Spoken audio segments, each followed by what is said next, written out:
අයිබෝවන් අද අපි ගැඹුරින් විමසන්නේ ලංකාවේ ගොඩක් දෙනෙක්ට අදාළ ඇත්තරම වැදගත් මාතෘකාවක්. ඒ තමයි අතේ තියෙන ෆෝන් එකෙන් ඔන්ලයින් සල්ලි හොයන්නේ කොහොමද කියන එක. ඔව් මේක නම් ගොඩාක් අය කතා කරන දෙයක්. අපි මේකට පදනම් කරගන්නේ රිෂාන් කුමාරගේ ඔන්ලයින් මුදල් ලිපීමේ ක්‍රම කියන ලිපිය. ඉතින් අපේ අරමුණ මේකේ තියෙන ප්‍රධාන ක්‍රම ටිකයි වැදගත් කාරණා ටිකයි සරලව කතා කරන එක. ඇත්තට මේ ලිපියත් කියන විදිහට මේ ෆෝන් එක කියන්නේ දැන් නිකම් කෝල් ගන්න, මැසේජ් යවන විතරක් තියෙන දෙයක් නෙවෙයි නේද? ඒක තමයි. ආදායම් මාර්ගයක් වෙන්නත් පුළුවන් කියන එක. ඔව් විශේෂයෙන්ම Tamanට දැනටමත් තියෙන මොකක් හරි හැකියාවක්, කුසලතාවයක්. ඒක පාවිච්චි කරලා පටන් ගන්න පුරුවම් ක්‍රම තියෙනවා. එහෙමනම් අපි බලමු මේ මොනවද කියලා.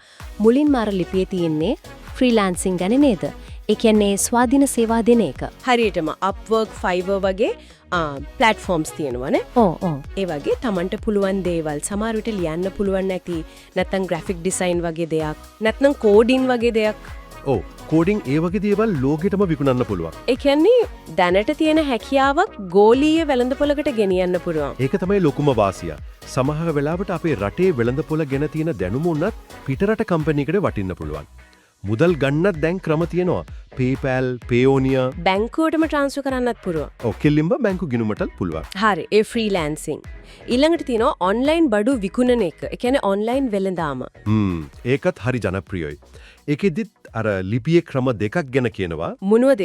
එකක් තමයි Tamanම හදන දේවල්. හිතන්නකෝ කවුරු හරි හස්තකර්මාන්ත කරනවා. ඇඳුම් මහනවා. එහෙම දේවල්. ඔව් ඒ වගේ දේවල් Facebook Marketplace එකේ හරි ikman.lk එකේ හරි දාලා විකුණන එක. ඒකත් ෆෝන් එකෙන්ම කරන්න පුළුවන් වැඩක් නේ. අනිවාර්යයෙන්ම. අනිත් ක්‍රමය තමයි drop shipping කියන්නේ. drop shipping ඒක කොහොමද වෙන්නේ? ඒකෙදි Taman ළඟ බඩු තියාගන්නේ නැහැ. Shopify, Amazon වගේ තැනකින් ඕඩර් එක අරගෙන කෙලින්ම සප්ලයර්ගෙන් පාරිභෝගිකයාට යවනවා Taman මැදිහත්කාරයා වගේ. එතකොට මේ ක්‍රම දෙකේදී දරන්න වෙන මහන්සියයි වියදමයි අවදානමයි එහෙම වනස් ඇති නේද? ඔව් පැහැදිලිවම. Tamanගෙම බඩු විකුණද්දී නිෂ්පාදනයේට සල්ලි ඕන, ස්ටොක් එකක් තියාගන්න ඕන. drop shipping වලදී එහෙම නැහැ. එහෙම නැහැ. ඒත් බාණ්ඩේ ක්වොලිටි එක නැවට පටවන වෙලාව ඒව Tamanට පාලනය කරන්න බෑනේ. ඒක ඇත්ත. ඒ නිසා Tamanට හරියන දේ තෝරගන්න එක වැදගත්. හරි. තුන්වෙනි කාරණයට යමු.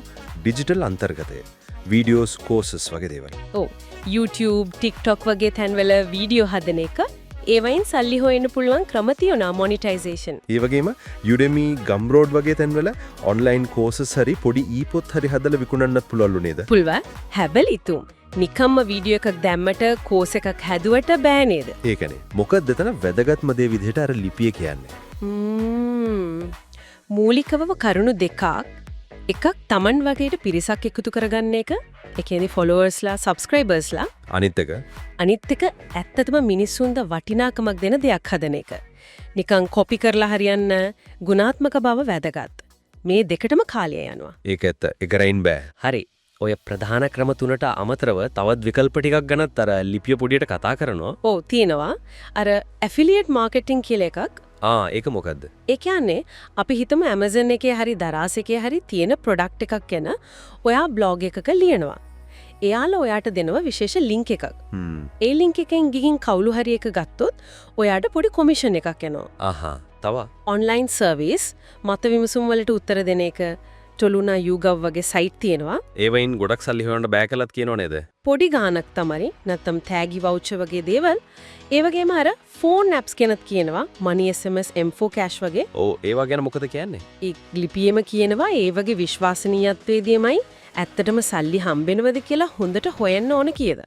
සමහර ඒවා නිකම් කාලේ කන වැඩ වෙන්න පුළුවන්. එකන නැත්ත. තවත් තියෙනවද? පොඩියට සඳහන් කරනවා ව්‍යාපාරවල social media page කළමනාකරණය කරන එක, online tuition දෙන එක, data entry jobs වගේ දේවල්. ක්‍රිප්ටෝ ගැනත් කියලා දෙවුන නේද? ඔව් cryptocurrency trading. Binance සමහර විට PayPal හරහත් පුළුවන්ලු. හැබැයි ඒක මේ ගොඩක් අවදානම්. අනිවාර්යයෙන්ම හොඳට හොයාලා බලලා කරන්න ඕන දෙයක්. ඔව් ලොකු දැනුමක් ඕන. එතකොට මේ ක්‍රම ගොඩක් තියෙනවා. මේ ඔක්කොම එකට ගත්තම මේ ලිපියෙන් අපිට ගන්න තියෙන ප්‍රධානම පණිවිඩය මොකද්ද?